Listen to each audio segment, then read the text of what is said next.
वै। ओम शांति शांति शांति। हाँ जी, तो क्या बतलाया है कल? कल बतलाया है कि सत्वगुण, रजोगुण, तमोगुण को दबा करके जब प्रभावी होता है तो क्या होता है? समस्त इंद्रियों में ज्ञान का प्रकाश होता है, विषय ज्ञान की योग्यता होती है। तब समझना चाहिए कि सत्वगुण बढ़ा हुआ। और जब लोभ हो, प्रवृत्ति हो, कर्मों का आरंभ हो, अशांति हो, विविध इच्छाएं हो, तब क्या समझना चाहिए कि रजोगुण बढ़ा हुआ। और जब प्रमाद, अप्रवृत्ति, अविवेक, आलस्य आदि हो, तब क्या समझना चाहिए? तमोगुण बढ़ा। तो इस प्रकार सत्वगुण की अभिवृद्धि जब रहती है चित्त में, तब ज्ञान की प्रधानता रहती है। ठीक ठीक ज्ञान होता है, सुखी होता है, शांत होता है। तब क्या है? सत्वगुण बढ़ा। रजोगुण बढ़ा हो तो लोभ लोभ लोभ लोभ प्रवृत्ति है, तब क्या समझना चाहिए? रजोगुण बढ़ा। और जब अविवेक हो, मूढ़ता हो, प्रवृत्ति ना हो, आलस्य हो, प्रमाद हो, निद्रा हो, मोह हो, तब क्या समझना चाहिए? तमोगुण। जब अधर्म को धर्म समझ के और उस अधर्म में जब प्रवृत्ति हो, तब क्या समझो कि तमोगुण बढ़ा। तो अब आपको ये बतलाते हैं कि जो सत्वगुण जब हो, सत्वगुण के रहते रहते जब शरीर छूटता है तब क्या स्थिति होती है? रजोगुण के रहते हुए शरीर छूटता है तब क्या होता है? और तमोगुण के रहते हुए जब शरीर छूटता है तब क्या गति इसकी होती है? तो इसको बतलाते हैं 14वां श्लोक से। यदा सत्वे प्रवृद्धे तु प्रलयं याति देहभृत् तदोत्तमविदां लोका न मलान् प्रतिपद्यते। यदा सत्वे प्रवृद्धे तु प्रलयं याति देहभृत् तदा उत्तमविदां लोकान् अमलान् प्रतिपद्यते।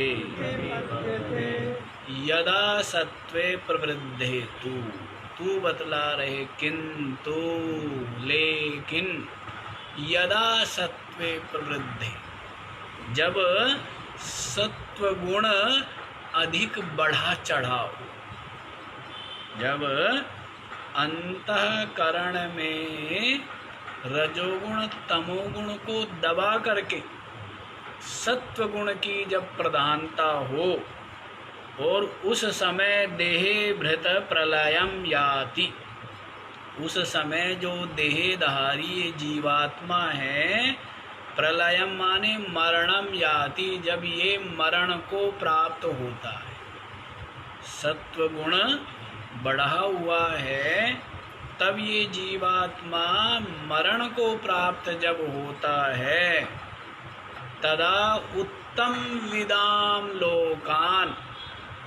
तो क्या होता है? उत्तम विदाम माने जो उपासना करने वाले जो लोक है, उपासकों को जिन लोकों की प्राप्ति होती है, जो अव्याकृत आदि की उपासना में लगे हुए हैं, ऐसे साधकों को जिन उत्तम लोकों की अमलान मल से रहित, रजोगुण तमोगुण रूपी मल से रहित जो उत्तम लोक है, उनकी प्रतिपद्यते, उनको ये प्राप्त होता है। जब सत्व गुण बढ़ा हुआ है हृदय में, और जब ये देहधारी उस समय जब मरण को प्राप्त होता है, तो उस समय उत्तम विदान लोकाम, जो उत्तम विदा माने जो श्रेष्ठ जानने वाले, जानने से अभिप्राय यहाँ पर उसका अनुष्ठान करने, कर्म की अपेक्षा जो ज्ञान है वो क्या है, वो उपासना क्या है, उत्तम है ना।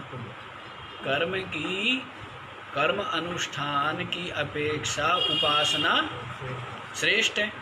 तो ऐसे जो उत्तम विदाम माने जानने वाले, तो उपासना को जानने से तो कुछ होना नहीं है।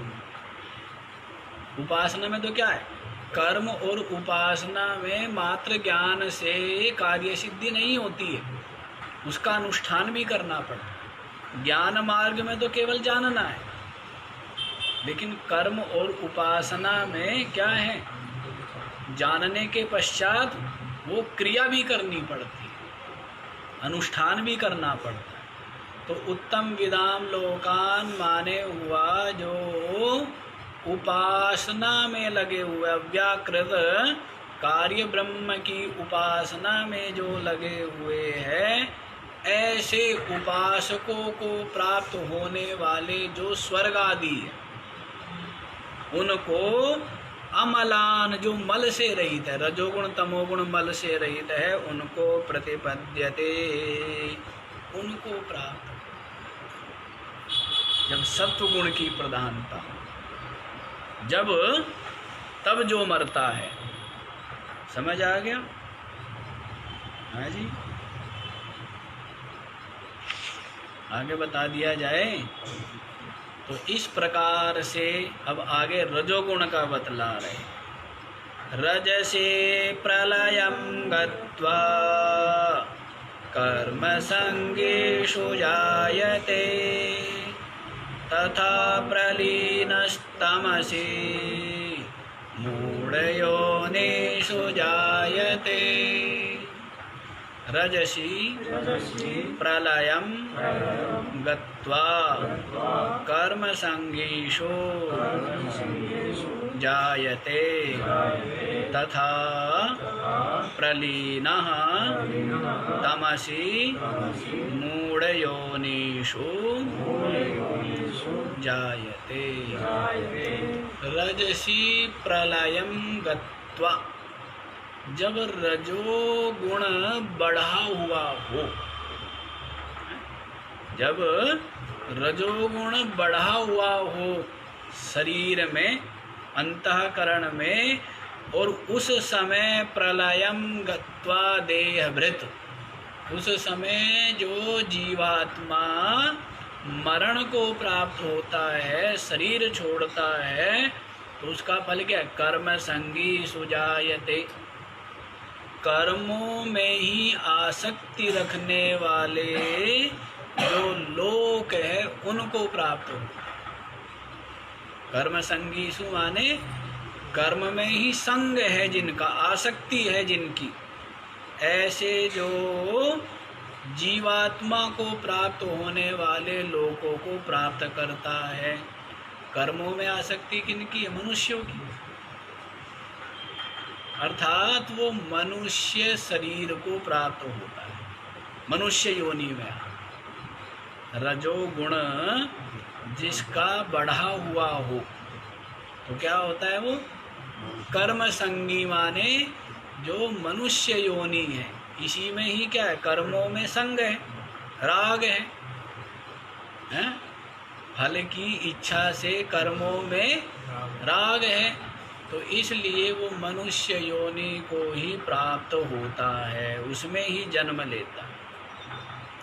तथा प्रलीनः तमसि, और जो तमोगुण जब बढ़ा हुआ हो और उसमें शरीर छूटता है जिसका, तो मूढ़ योनि सुजायते, तो वो क्या है, मूढ़ योनियों में वो उत्पन्न होता है। मूढ़ योनि क्या है, पशु योनि। मूढ़ योनि क्या है, पशु योनि में वो जन्म लेता है। जब सत्व गुण बढ़ा हो तब क्या होता है, जो महातत्व आदि की उपासना करने वाले उपासकों को जिन लोकों की प्राप्ति होती है, उत्तम लोकों की, अमलान लोकों की, उसको प्राप्त करता है। और जो रजोगुण जब बढ़ा हो उसमें जिसका मरण होता है, तो वो जीवात्मा मनुष्य योनि में जन्म लेता है। और जब तमोगुण बढ़ा हुआ हो और तब शरीर छूटे, मरण की प्राप्ति हो, तब मूढ़ योनि माने पशु योनि में वो जन्म लेता है। समझ आया? तो इस प्रकार से क्या बतला रहे, इन गुणों के अनुसार गति का भी कथन कर दिया। गुणों के अनुसार क्या कथन कर दिया है, पहले कर्म का कथन कर दिया। सत्वगुण हो तब ज्ञान और सुख इसकी आसक्ति होती है, जब सत्वगुण बढ़ा हो यही कर्म होते हैं। रजोगुण बढ़ा हो तो लोभ प्रवृत्ति है, ये सब कार्य होते हैं। इच्छा है, कर्मों का आरंभ, अशांति यानी चेष्टा, चंचलता, जब रजोगुण की अभिवृद्धि हो। और जब तमोगुण बढ़ा हुआ हो तब क्या होता है, प्रमाद, आलस्य, अविवेक, प्रवृत्ति शून्यता, बिल्कुल प्रवृत्ति नहीं करना, पड़े रहे। तो ये किसकी प्रधानता होने पर, तमोगुण की।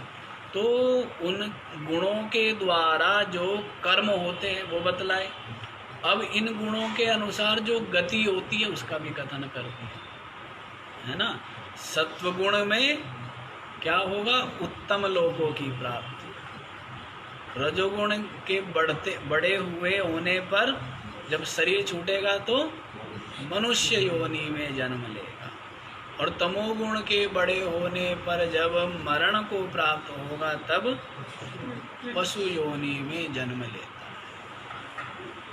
ठीक है, तो इस प्रकार से इनका कथन कर दिया है।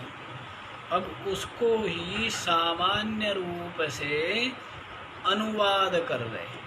ये जो बात बतलाई है इसका सामान्य रूप से अनुवाद कर रहे हैं। तो देखिए क्या कहते हैं, कर्मणः सुकृतस्याहु सात्विकं निर्मलं फलं, रजसस्तु फलं दुःखमज्ञानं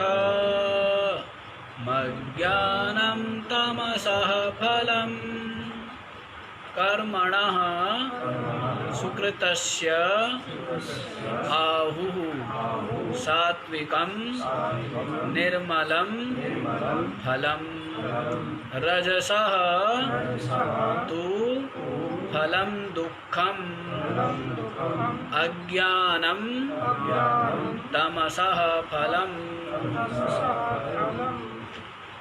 सुकृतस्य कर्मणः, सुकृतस्य माने सात्विकस्य, जो सात्विक जो कर्म है उन सात्विक कर्मों का सात्विकम निर्मलम फलम आहुः, सात्विक निर्मल फल कहा गया है।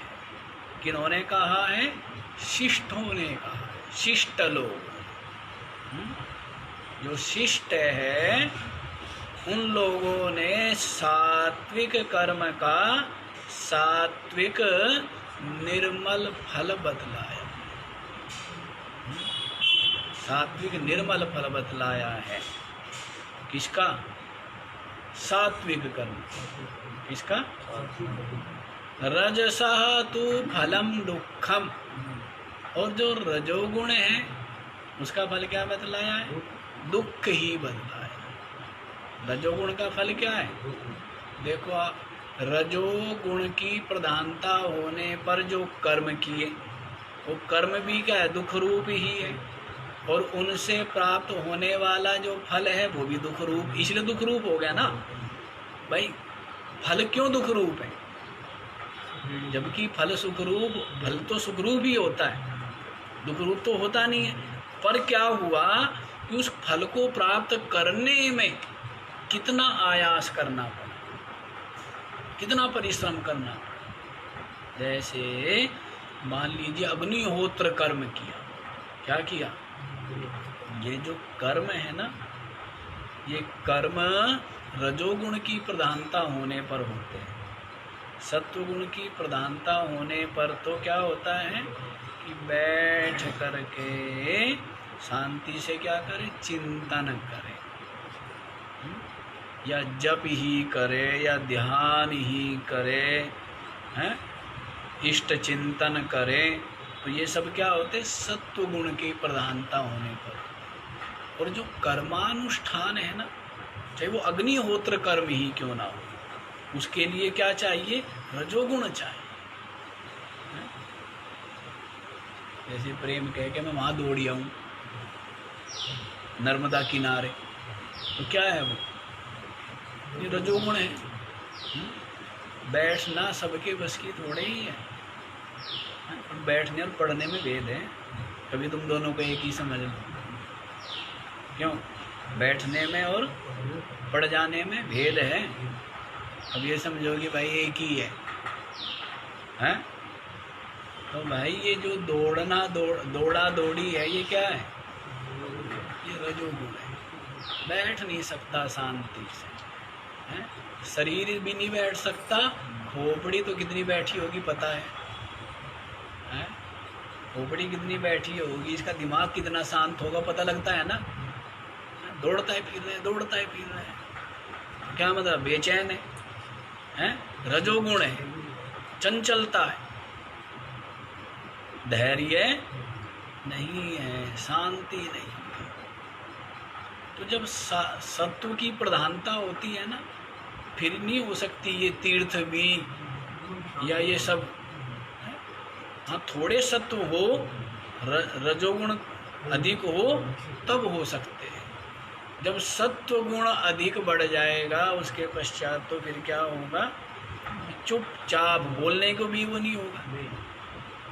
चुपचाप बैठ करके क्या करें? चिंतन करें, जप करें, ध्यान करें, तब उसमें रुचि हो सत्व गुण की। और रजोगुण के होने पर तो वही दौड़ना, प्रवृत्ति होगी। क्या होगी? हर चीज में प्रवृत्ति, उसको भी करो, उसको भी करो, उसको भी करो, है? ये क्या? रजोगुण होने पर। और तमोगुण होने पर एक में है बैठना, एक में है चलना, और एक में है पढ़ना, है? क्या? सत्वगुण में क्या है? बैठना। रजोगुण में क्या है? चलना। और तमोगुण में क्या है? पढ़ना। कोई भेद समझ आ गया बैठने और पढ़ने का, है? हाँ, तो इस तरह सत्वगुण का मतलब क्या है? शांत। रजोगुण का मतलब क्या है? क्रिया। और तमोगुण का मतलब क्या है? आलस्य, प्रमाद, अप्रवृत्ति। ये बतलाए। तो यहाँ पर बतलाते हैं रजसः तु फलम दुखम तु, माने किंतु रजोगुण का जो फल है वो तो क्या है? दुख रूप ही है। जैसे स्वर्ग की प्राप्ति हुई है, हमने कर्मानुष्ठान किया, अग्निहोत्र कर्म किया, स्वर्ग कामो यजेत, स्वर्ग की कामना से क्या किया, यज्ञ किया।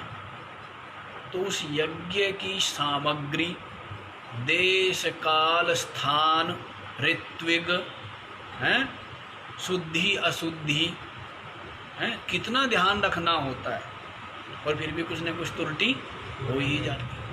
तो इतना पुरुषार्थ, इतना परिश्रम, इतनी सावधानी की, तब जा कर के वो जो यज्ञ हुआ संपन्न हुआ। तो कितना उसमें दुख हुआ, कितना दुख सहन करना पड़ा। सामग्री जुटाने में क्या करना पड़ा, एक एक सामग्री बिल्कुल क्या होनी चाहिए, सात्विक विशुद्ध होनी चाहिए।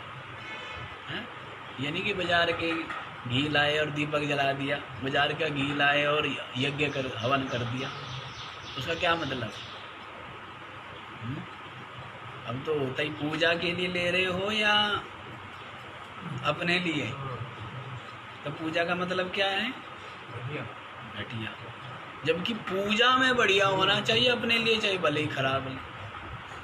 नहीं, यदि बीज आपने खराब बीज बो दिया, खा बढ़िया लिया, जो बढ़िया बढ़िया अनाज था वो तो खा लिया, और जो खराब था टूटा सड़ा हुआ वो क्या कर दिया, बो दिया, होगा क्या है। इसलिए बढ़िया होना चाहिए। क्या होना चाहिए, बढ़िया होना चाहिए। नहीं कि पूजा के लिए, पूजा यदि आप घी भले आप खराब खा लो, लेकिन पूजा में जो चीज लगे तो वो क्या होनी चाहिए, गाय का घी हो, है? शुद्ध घी होना चाहिए। अब गाय का घी बड़ा कठिन काम है, ऐसे थोड़ा दूसरों की गाय का घी खरीद के ले आए, अब वो भले उन्होंने गाय को डंडा मार मार के दूध निकाला हो, हैं, उसके बछड़े को पिलाया ना हो, गाय खुद ही बीमार हो, तो उस घी का क्या मतलब हुआ। ऐसे नहीं होता है। खुद गाय को पालना, खुद उसकी सेवा करना, ठीक है। दूध पीने वाले हैं, दूध बड़ा चाहिए, खुद सेवा करें, उसकी पूरी सुविधा असुविधा का ध्यान रखें। राजा दिलीप गौ का क्या करते थे, अनुवर्तन करते थे, रोकते भी नहीं थे, केवल पीछे पीछे चल रहे हैं। जहाँ गाय जा रही है वहाँ वो जा रहे हैं, रोकते भी नहीं थे। वो बैठ गई, वो भी बैठ गए, वो चल रही है तो वो भी चल रहे हैं। राजा दिलीप, राम जी के पूर्वज, अभी उनको संतान की प्राप्ति हुई थी ना, राजा दिलीप को संतान नहीं थी। तो अब कहाँ ये सब सावधानी करते, आदमी को घी चाहिए, भाई घी ले आना भाई। अब वो किस हाल में है, गाय उदास है या प्रसन्न है। अब 24 घंटे एक ही खूंटे पर बंधी हुई है, वो तो बड़ी प्रसन्न होगी, हैं? जिसको घूमने को ना मिले, हैं? तो फिर वो क्या है, ऐसा दूध और ऐसा घी तो सात्विक होगा क्या, है? वो बन पाएगा, यज्ञ की हवि बन पाएगी, वो नहीं बन पाएगा ना, नहीं बन पाएगा। तो अब कहाँ ये सावधानी कर पाते हैं, ये सावधानी कर नहीं पाते, और फिर कहते हैं कि हमने अमुक कर्म किया और उसका हमें फल नहीं मिला। कैसे मिल जाएगा फल, है? डब्बा बंद घी का दीपक जला के, डब्बा बंद घी से हवन करके, तो कैसे मनोरथ पूर्ण होंगे, हो सकते हैं? तो यहाँ पर अब इसलिए बता रहे, रजसः तु फलम दुखम। अब जो उपासना में तो कुछ नहीं चाहिए, और ज्ञान में तो और भी कुछ नहीं चाहिए। उपासना में क्या चाहिए, भक्ति में, भक्ति में क्या चाहिए है? हमारा तो इन्होंने जो है ना, ये बेल का पेड़ है, इस पर लटक लटक के पेड़ भी तोड़ दिया। ये प्रेम भी सुबह सुबह गंगा जी से आता है, बस लटक जाता है बेल के पेड़ के ऊपर पत्ते तोड़ने में, हैं? अरे मानसिक श्रेष्ठ माने जाते हैं, मन से चढ़ा दिया करो, तोड़ने जरूरी थोड़ा है। क्या किया करो, मानसिक पूजा कर दिया करो। हाँ, पेड़ बना, उसमें क्या ज़्यादा एकाग्रता रहती है। क्या करो, मन से ही क्या कर लो, हाँ, बेल का बिल्व वृक्ष बना लो, और उससे क्या करो, पत्र तोड़ लो, और मानसिक ही वो क्या करो, समर्पित कर लो। वो जो स्थूल उपासना है, पत्ते तोड़ना, फूल तोड़ना, उससे मानसिक पूजा ज़्यादा श्रेष्ठ है। मानसिक पूजा क्यों? क्योंकि इसमें ज़्यादा एकाग्रता होती है। उसमें तो पत्ते तोड़ रहे दूसरे, यहाँ पर तो पेड़ भी क्या है, अपना मन ही पेड़ बना है, अपना मन ही पत्ते बना है, अपना मन ही अर्पण किया है, भगवान भी अपना ही मन बना है। मानसिक पूजा ज़्यादा श्रेष्ठ मानी जाती है, समझे, क्योंकि उसमें ज़्यादा एकाग्रता हो। और ज्ञान में तो यहाँ पर तो भगवान चाहिए, यहाँ पर तो पेड़ चाहिए, पत्ते चाहिए, जल चाहिए, सब कुछ चाहिए। उपासना में ध्यान कर रहे हैं तो इष्ट चाहिए ना, लेकिन ज्ञान मार्ग में तो अपनी आत्मा ही अपना इष्ट है, अपनी आत्मा ही क्या है, वही अपना इष्ट है, वही परमात्मा।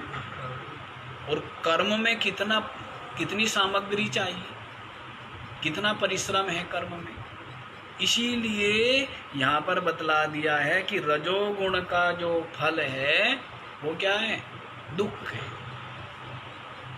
रजोगुण का रजो फल इसको इसलिए दुख रूप कहा है क्योंकि जो फल प्राप्त हुआ है जिस कर्म के द्वारा, वो कर्म आयास बहुल होने से, दुख रूप होने से। जैसे व्यक्ति बड़ी कठिनाई से धन कमाता है, क्या करता है, कठिनाई से धन कमाता है, और जब धन कमा लेता है तब कौन सा चैन पड़ जाता है, फिर और कठिनाई हो जाती है। क्यों जी, कहाँ रखूं, कहाँ इन्वेस्ट करूं, कहाँ नहीं। पहले तो कमाने में पूरा कष्ट करता है, हैं? परिश्रम करता है, और उसके बाद प्राप्त हो गया तो फिर शांति मिल जाती हो, ऐसा नहीं है। फिर शांति क्या, अशांति ही बढ़ जाती है, नहीं। तो इसीलिए रजोगुण को क्या कह दिया है, रजोगुण जिसमें क्रिया है, जिसमें कर्म है, इच्छा है, प्रवृत्ति है, उसका फल क्या है, दुखम। अज्ञानम तमसः फलम, और तमोगुण का जो फल है वो तो अज्ञान है, अंधकार है, अविवेक, पशु योनि क्या है, अविवेक है, धर्म अधर्म में रुचि का होना, अकर्तव्य में कर्तव्य बुद्धि होना। कर्तव्य में कर्तव्य बुद्धि नहीं है, अकर्तव्य में कर्तव्य बुद्धि का होना। अविवेक, अज्ञान, अंधेरा, मूढ़ता, ये किसका फल है, तमसः फलम, तमोगुण का। सत्वगुण का फल क्या बतलाया है, सात्विक निर्मल फल बतलाया। सात्विक कर्मों का सात्विक निर्मल फल कहा गया है। राजसिक कर्मों का क्या बतलाया है? दुख फल बतलाया है। राजसिक कर्मों का फल क्या है, दुख ही है। और तामसिक जो कर्म है उनका फल तो अविवेक, अज्ञान, मूढ़ता ही है। कौन किसी योनि में जाएगा, पीछे सुने लिया है। जो सत्व गुण बढ़ा हो, जब शरीर छूटेगा तो देवलोक आदि में जाएगा। रजोगुण के बड़े होने पर, शरीर छूटने पर मनुष्य योनि में आएगा। और तमोगुण में ही रहा मनुष्य शरीर को पाके, तो फिर कहाँ जाएगा, पशु योनि में जाएगा। इस प्रकार से समझ आ गया? समझ आ गया तो आगे देख लीजिए, आगे क्या बतलाते हैं।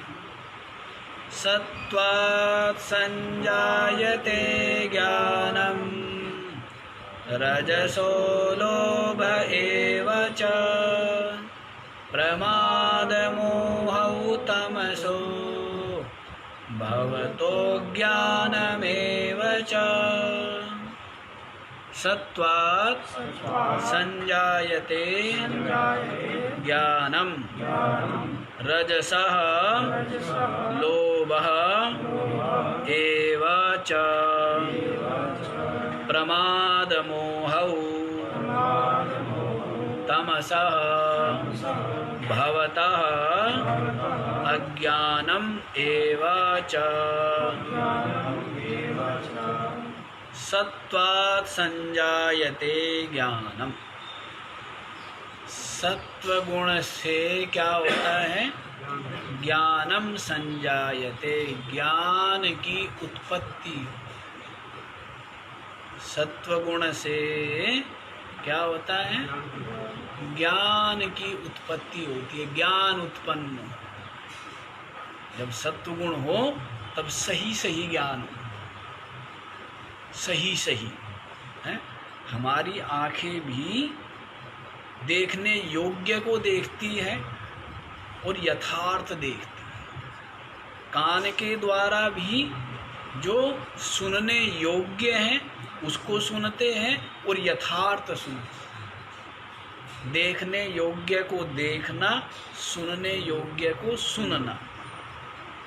जो देखने योग्य नहीं है उनको नहीं देखना। दुर्गुण, दूसरे के दुर्गुण अवगुण उनको नहीं देखना।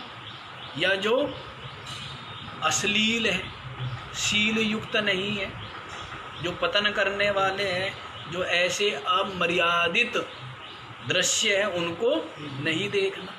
देखने योग्य को देखना और यथार्थ देखना, जो का त्यों देखना। सुनने योग्य को सुनना और यथार्थ सुनना। अब सुन तो लिया है, सुना कम और दौड़ा ज़्यादा। क्यों? प्रेम ऐसे ही करता है ना, सुनता है नहीं, दौड़ पहले, फिर रास्ते पूछे दूसरों से कि भाई क्या कहा था महाराज जी ने। तो सुनने योग्य को सुनना और यथार्थ सुनना। नहीं समझ में आया तो दोबारा पूछ लिया। तो ज्ञान, जब सत्व गुण हो तब क्या होता है? ज्ञान उत्पन्न होता है।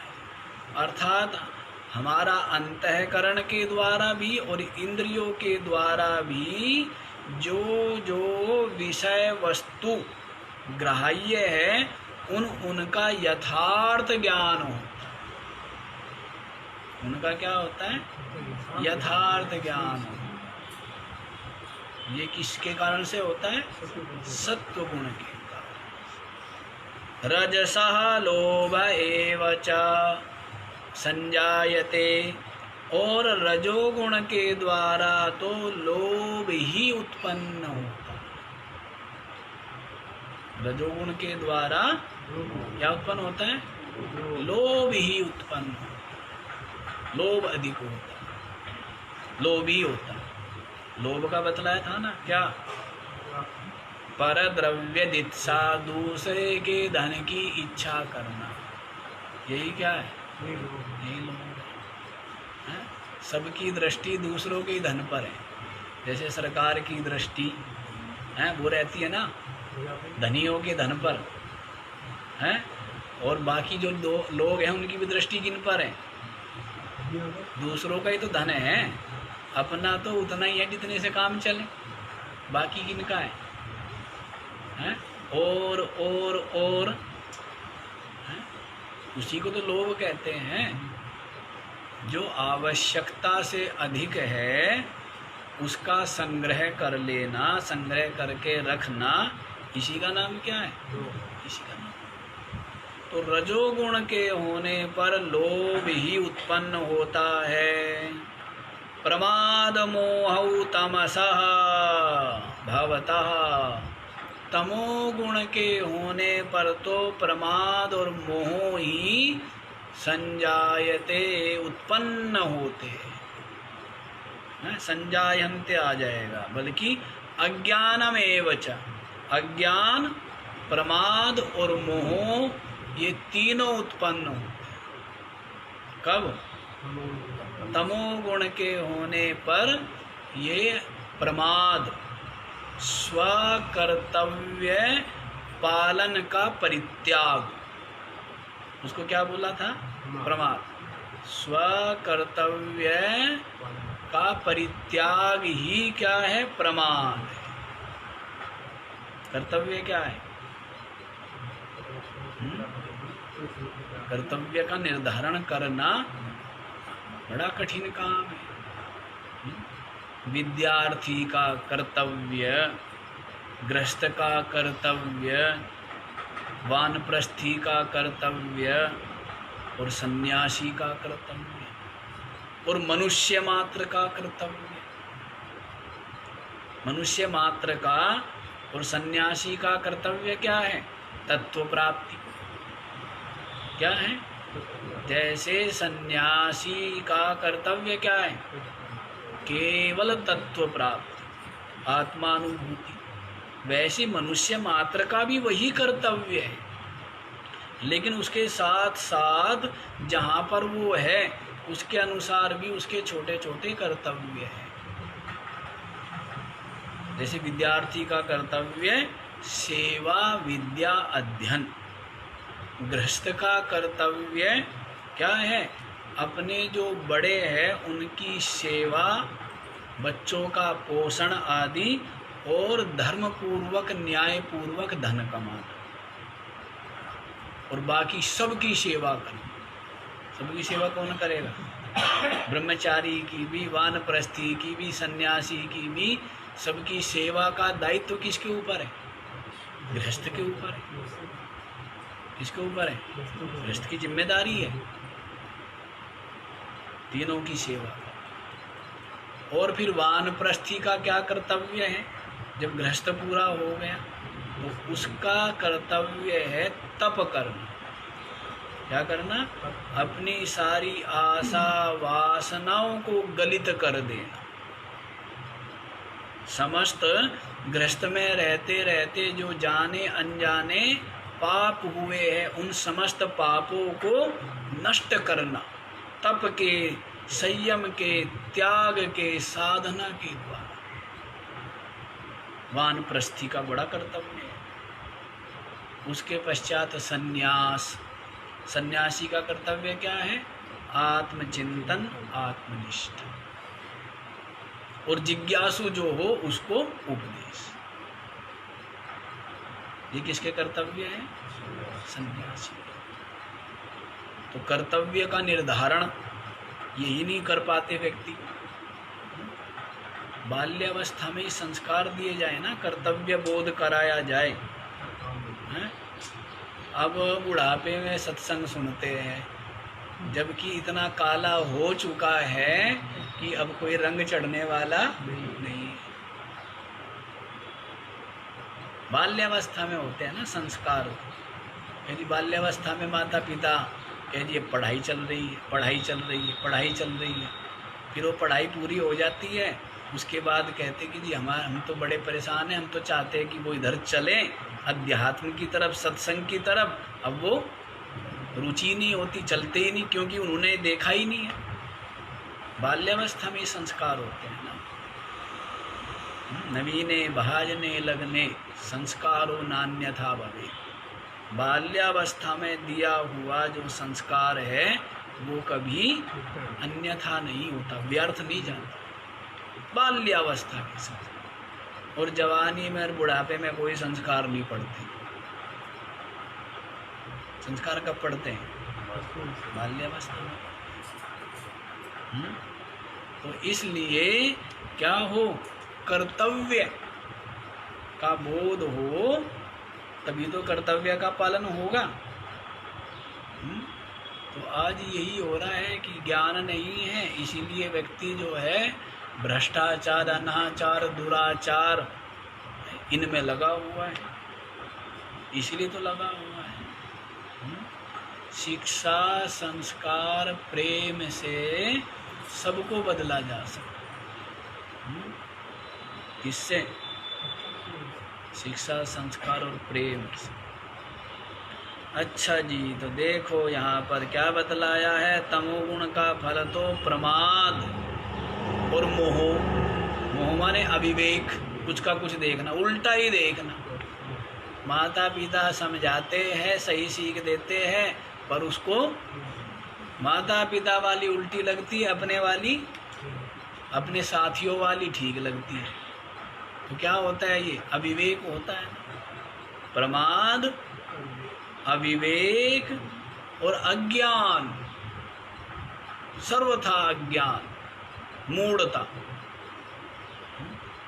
कर्तव्य का ज्ञान नहीं है, इसीलिए प्रमाद है। प्रमाद है, इसीलिए क्या है? अविवेक है, अधर्म में रुचि है। इसी कारण से क्या है? अधर्म में रुचि है। तो ये बतला दिए है जी आपको कि गुण ही तो कर रहे हैं सब कुछ। सब कुछ कौन कर रहा है? गुण ही कर रहे हैं। आप कहते हो मैं कर रहा हूँ, आप कोई गुण नचाते रहते हैं। जब सत्वगुण की प्रधानता होती है, सत्संग आदि में, सेवा में रुचि है, आनंद आता है। रजोगुण की प्रधानता होती है, दौड़ो दौड़ो दौड़ो, कमाओ कमाओ। और जब तमोगुण की प्रधानता होती है कि नींद आ रही है, आज आलस्य आ रहा है, व्यक्ति सोचता क्या है कि मैं करने वाला हूँ, जबकि कौन करने वाले हैं? ये गुण ही, प्रकृति के गुण ही समस्त प्रकृति में क्रियमाण कर्म कराते हैं। गुण कराते हैं, गुण ही करते हैं। आप अपने आप को कर्ता मान लेते हो, इसीलिए बंध जाता है। इसीलिए क्या होता है? बंध जाता है। और ज्ञानी क्या देखता है कि मैं तो आत्मा हूँ, अकर्ता हूँ, मेरी सत्ता से, मात्र मेरी सत्ता से प्रकृति में प्रकृति के गुण समस्त प्रकृति के कर्म कर रहे हैं। वो अलग देखता है तमाशा, है? करने वाला तमाशा नहीं देखता है, जो करने वालों को देखता है वो तमाशा देखता है। जो खुद कर रहा है वो तो खुद तमाशा बन गया, और जो देख रहा है, कर नहीं रहा है, उसको सही पता है कि कौन कर रहा है, कौन, किसने कम किया, किसने ज़्यादा किया, उसको पता है ना। साक्षी जो दृष्टा है। तो वैसे ही आत्मा तो क्या है? साक्षी है। वो देख रहा है कि अंतःकरण में सत्व गुण की प्रधानता हुई तो सात्विक कर्मों में रुचि होती है। रजोगुण की प्रधानता हो गई, भोजन, राजसिक भोजन, जो कुछ ग्रहण किया उसी के अनुसार गुण बढ़े ना। किसी संत के दर्शन हुए, बड़ा क्रोध आ रहा था, बड़ा रजोगुण था, और गुरुजी के दर्शन हो गए। अचानक से गुरुजी घूमते घूमते आ गए, तो वो क्रोध, वो तमोगुण और वो रजोगुण भाग गया ना। तो क्या आ गया? सत्वगुण बढ़ गया। तो जो खाया वही बढ़ा ना। तो सत्वगुण, संत के दर्शन हुए तो सत्वगुण बढ़ गया, और शत्रु के दर्शन हो गए, प्रसन्न था, बड़ा खुश था, आज पार्टी करेंगे। अरे तूने उसको क्यों बुलाया? फिर कोई दिख गया अपना शत्रु, तुमने सारा मजाक किरकिरा कर दिया, इसको क्यों बुलाया? मूड खराब कर दिया, जबकि कुछ नहीं किया किसी ने। क्या हो गया? उसके शत्रु के दर्शन से ही तमोगुण बढ़ गया। तो आहार का मतलब जो भी हम इंद्रियों से ग्रहण करते वो सब आहार है। वो भोजन भी आ गया, वो आंखों से जो दृश्य देखा वो भी, कानों में शब्द सुने, भक्ति के शब्द, भजन की आवाज़ सुनी, तो क्या हो गया? सतगुण बढ़ गया। और गाना सुना तो रजोगुण बढ़ गया, और गालियाँ सुनी तो जो हम इंद्रियों से ग्रहण किया उसी के अनुसार क्या है? उस गुण की अभिवृद्धि हो गई, वही गुण बढ़ गया ना। वैसे इस तरह से है ये सिद्धांत। तो इसलिए क्या करनी चाहिए? अच्छी संगति करनी चाहिए, अच्छी संगति करनी चाहिए। सत्वगुण जितना बढ़ेगा यही तो आपको बंधन से मुक्ति की ओर लेकर के जाए। ठीक है, आगे वाला श्लोक देखिए। ऊर्ध्वं गच्छन्ति सत्त्वस्था मध्ये तिष्ठन्ति राजसः जघन्या गुणवृत्तस्था अधो गच्छन्ति तामसः। ऊर्ध्वं गच्छन्ति सत्त्वस्थः मध्ये तिष्ठन्ति राजसः जघन्या गुणवृत्तस्थः अधः गच्छन्ति तामसः। अभी जो आपको बतलाया था, क्या बतलाया था? सत्वे प्रलयं याति, क्या बतलाया था? यदा सत्वे प्रवृद्धेतु प्रलयं याति देहभृत् तदोत्तमविदां लोकान् अमलान् प्रतिपद्यते। ये बतलाया था कि जब सत्व गुण बढ़ा हो और शरीर छूटता है तब जीवात्मा जो है वो देवलोक आदि को प्राप्त करा। तो वहाँ पर जो गुण बढ़ा है वो अचानक से बढ़ गया है ना। कुछ लोग आपने देखे हैं, कुछ लोग तो ऐसे होते सात्विक वृत्ति वाले होते हैं, मतलब निरंतर सात्विक वृत्ति रहती है। कुछ की क्या होती है? निरंतर राजसिक वृत्ति रहती है और कुछ की निरंतर तामसिक वृत्ति रहती है। कुछ लोग ऐसे होते हैं अचानक से सत्वगुण बढ़ गया, अचानक से तो पीछे जो फल बतलाया था वो उनका बतलाया था कि अचानक से सत्वगुण बढ़ गया तो क्या हुआ? देवलोक आदि में चले गए। अचानक से रजोगुण हो गया तो मनुष्य योनि में चले गए मरते मरते, और अचानक से तमोगुण बढ़ गया तो पशु योनि में चले गए। अब जो बतला रहे हैं कि जो निरंतर सत्वगुण में रहते उनकी गति, निरंतर जो रजोगुण में रहते उनकी गति, निरंतर जो तमोगुण में रहते उनकी गति। समझ आई? ये भेद करना पड़ेगा। दूसरा एक भेद ये भी है कि निरंतर जिसकी प्रधानता रहती है वही तो मरण काल में भी आता है? जो रजोगुणी तमोगुणी हो तो ऐसे तो है नहीं कि मरण काल में अचानक से सत्वगुणी हो जाएगा, वो सत्व की प्रधानता हो जाएगी। हो भी सकती है क्योंकि कर्म और प्रारब्ध अनंत है, अनंत कर्मों का अनंत संचित कर्म पड़े हैं ना। नहीं, आप ये देखो राजा भरत कितना सात्विक, कितना त्यागी तपस्वी, कितना साधन परायण, अचानक से कौन सी वृत्ति आई? राजसिक तामसिक वृत्ति, तामसिक समझो, और उसका क्या परिणाम हुआ? पशु योनि में जाना पड़ा ना। तो ये क्या हुई? जबकि उसका अभ्यास क्या था?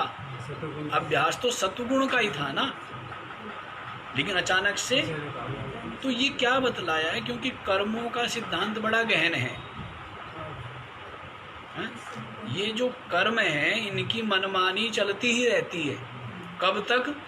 जब तक अज्ञान नहीं मिटता, जीव भाव जब तक गलित नहीं होगा, आत्मनिष्ठा नहीं होगी, तब तक इन कर्मों की मनमानी चलती रहेगी। इसीलिए उपासक के लिए आया ना गीता जी में ही कि कितनी सावधानी चाहिए उपासना करने वाले को। जीवन पर्यंत उपासना की, अंत समय में उपासना नहीं की, इष्ट का चिंतन नहीं कर पाया, किया कराया सब खत्म।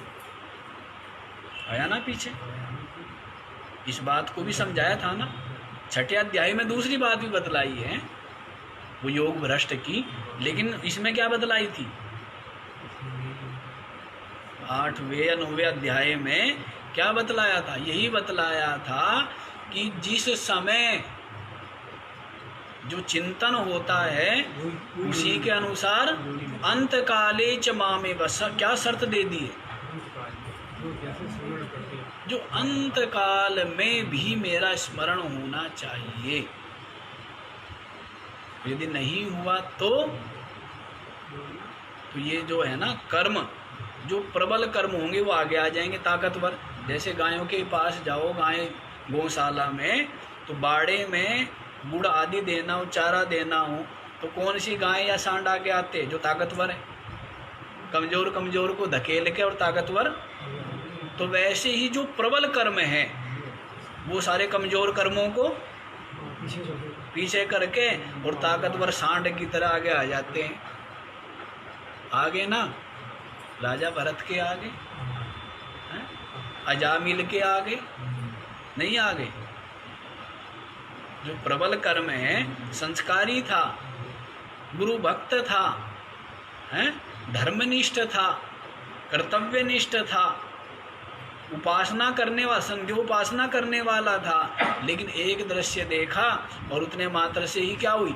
ऐसा तमोगुण का संचार हुआ, ऐसा तमोगुण का संचार हुआ कि जन्म जन्मांतरों के जो तमोगुण है वो सब के सब प्रकट हो गए और ऐसी बुद्धि भ्रष्ट हुई कि देखो, है ना।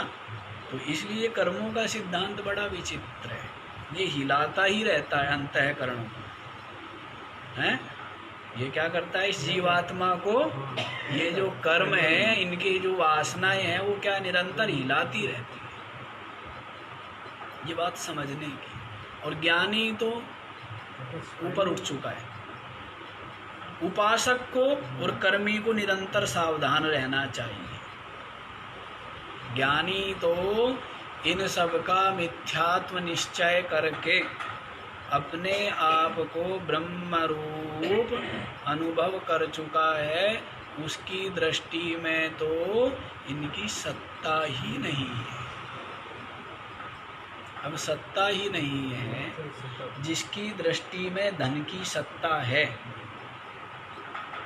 तो उसको तो भाई लोभ पैदा ना हो जाए, तो उसको क्या करना पड़ेगा? धन से बचना पड़ेगा ना। जिसकी दृष्टि में धन की सत्ता ही नहीं, तो उसको धन आकर्षित करेगा क्या? उसके चित्त में लोभ पैदा होगा क्या? सत्ता ही नहीं रही है जिसकी दृष्टि में उसकी कोई सत्ता महत्ता नहीं रही। और जिसकी दृष्टि में है तो वो तो कभी भी क्या हो सकता है? लोभ युक्त तो हो सकता है, कभी भी हो सकता है, बन सकता है। ये बात समझ, भेद समझ आया। तो अचानक से ही सत्वगुण का हो जाना, रजोगुण का हो जाना, तमोगुण का हो जाना, वो गति आपने श्रवण कर ली।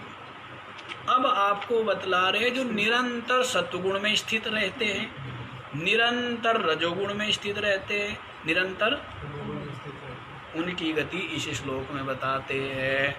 ऊर्ध्वं गच्छन्ति सत्वस्था, जो सत्व में ही स्थित है।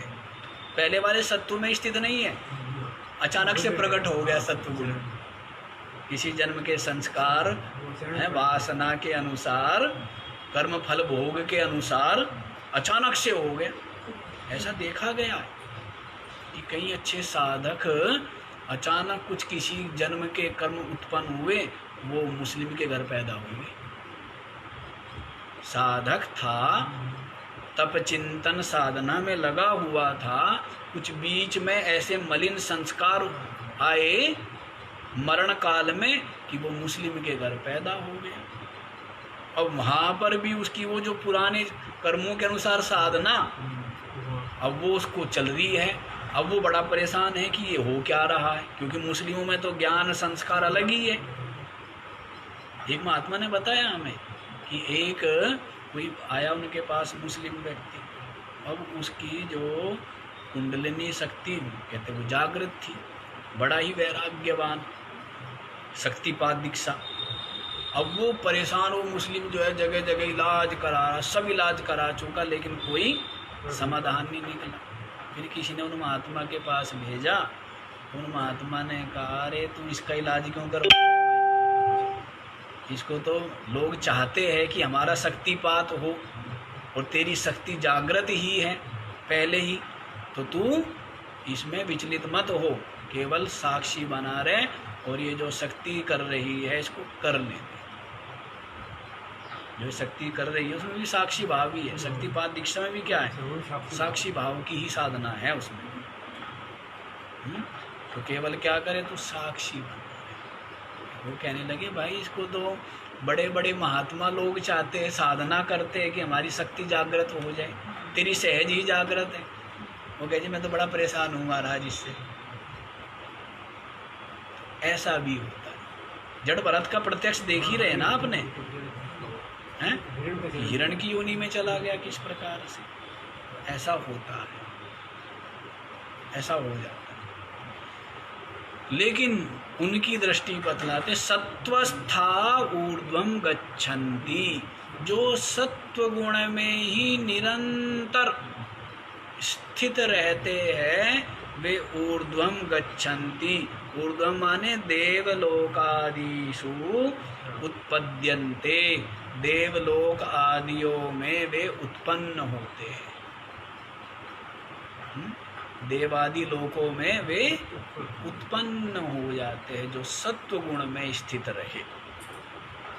मध्य तिष्ठन्ति राजसः, और जो रजोगुण में ही स्थित रहते हैं वे मध्य माने बीच में रह जाते हैं। बीच में माने मनुष्य, बीच में क्या है, मनुष्य योनि में ही है ना।